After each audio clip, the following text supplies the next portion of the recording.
mbese Yesu ajyanyitaho mu byago no mu mahoro, mu mibabaro no mu miruho no mu rugendo rurushya.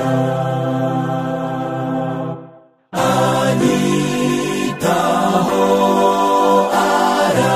arandinda mu mibabaro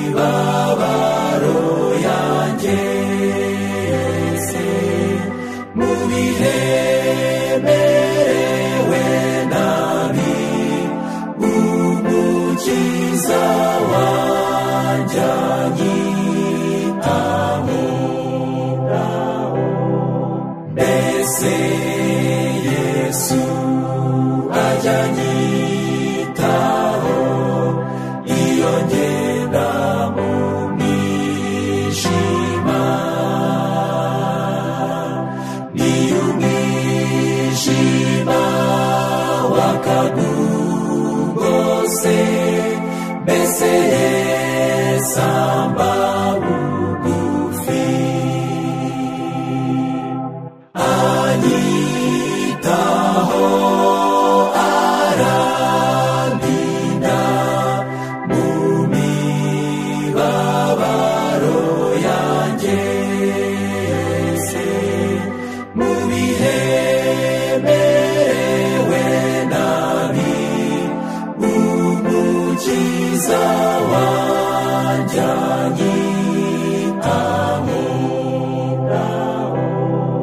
Mbese Yesu ajyanyitaho iyo nguye mu bishuko,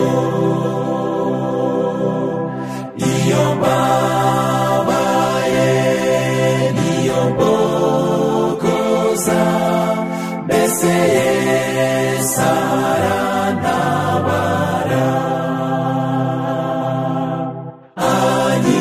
Anyitaho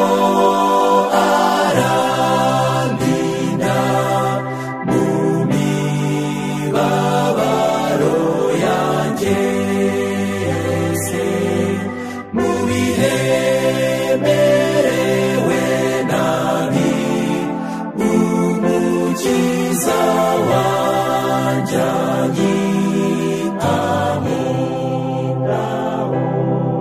Mbese Yesu ajyanyitaho iyo nsezeye ku nshuti, iyo mbabazwa simuburizwe, mbese Yesu ababireba. Anyitaho